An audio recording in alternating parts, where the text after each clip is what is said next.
ने कहा कि जैसे टेलीकॉम सेक्टर के अंदर मोबाइल फ़ोन मैन्युफैक्चरिंग है, टीवी मैन्युफैक्चरिंग है, तो जो हम चाइना से इंपोर्ट करते थे वो अब हम डोमेस्टिकली बना रहे हैं।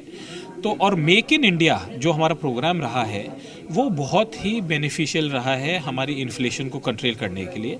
प्लस हमारे पास ह्यूज हमारी जो पॉपुलेशन है वो आज हमारे लिए बहुत बड़ा बेनिफिट है कि हम लोगों को बहुत लोगों को फीड करना है।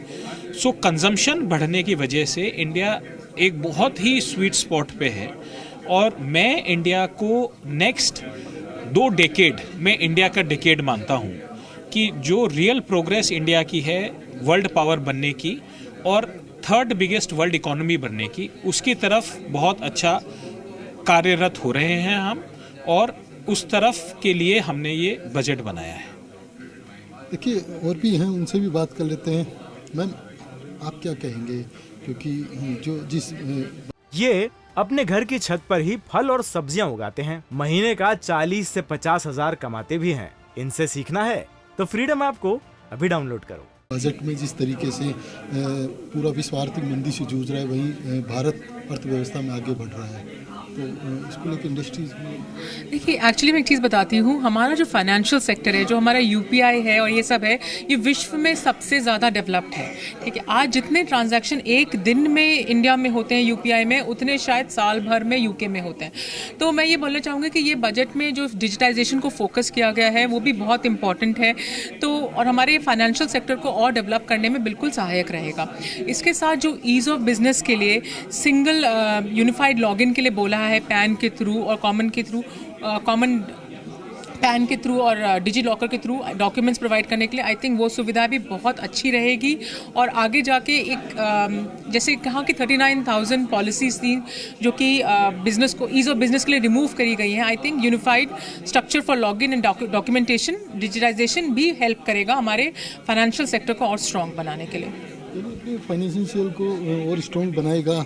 और भी मैम जिस तरीके से केंद्र सरकार चाहती है भारत आत्मनिर्भर बने, उस सेक्टर में अपन देखते हैं तो ये बजट कितना फायदेमंद है। देखिए अपना डिजिटल पब्लिक गुड्स को जो इम्प्रूवमेंट के लिए एंड जो all the world is recognising कि इंडिया में the UPI, the Aadhaar and the Indian stack they say कि इज द बेसिस पूरा वर्ल्ड एडमायर कर रहा है।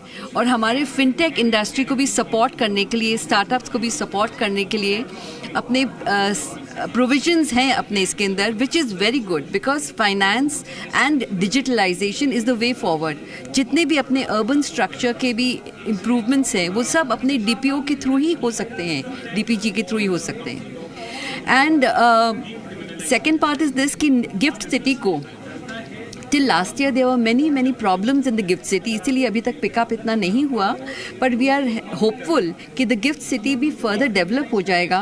तो सिंगापुर की तरह अपना यहाँ का भी गुजरात में Ahmedabad, the gift city will become a center and help India take on to the world front।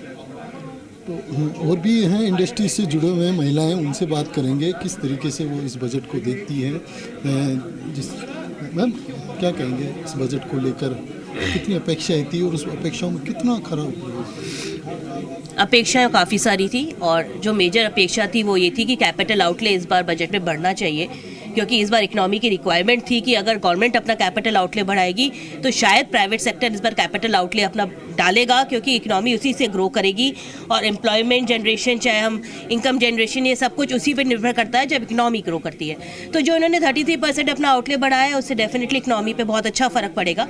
Secondly जो हमारे को रिस्क लग रही थी वो ये लग रही थी कि इन्होंने 4% का अपना टारगेट रख रखा था 2026 में फिस्कल डेफिसिट का, वो इन्होंने, हमको ये डाउट था कि इस बार वो शायद नहीं अचीव कर पाएंगे, but coming up with 5.9% as a fiscal deficit is definitely a very commendable thing and we are very happy about it. Third जो इस बार देखा जा रहा था, जो एक और रिक्वायरमेंट जो आ रही थी सामने, वो ये आ रही थी कि हमारे को जो मिडिल क्लास पीपल है they were looking for some relief specifically in taxation department. तो जो इन्होंने नई पॉलिसी, जो नया टैक्स रिजीम जो इन्होंने लास्ट ईयर इम्प्लीमेंट किया था, जो लोगों ने अडॉप्ट नहीं किया था because of nothing much major changes which has come into it, इस बार इन्होंने उसमें जो टैक्स स्लैब्स के थ्रू इन्होंने जो बेनिफिट देने की कोशिश करी है, प्लस उसको as a default tax base बना दिया है, that is extremely good. And Another thing which they have done this year, which I can also feel it, is they wanted to implement what they have been saying about development at the rural and the urban area. तो last year उन्होंने ये option दिया था कि state governments can take up the loans from them on a 50 years interest free loans, but उन्होंने ये वहाँ पर बहुत स्पेसिफिक नहीं किया था कि that has to be use for a capital outlay. तो इन्होंने इस साल उसको स्पेसिफिक कह दिया है कि आप हमसे लोन ले सकते हैं, बट आपको उनको 2 साल के अंदर अंदर यूज़ करना है, उसको कैपिटल आउटले के लिए ही यूज़ करना है। और उसके अलावा उन्होंने अपनी कंडीशन दे दी है हर वर्ग के लिए। ये अपने घर की छत पर ही फल और सब्जियां उगाते हैं, महीने का 40 से 50 हजार कमाते भी हैं। इनसे सीखना है तो फ्रीडम ऐप को अभी डाउनलोड करो।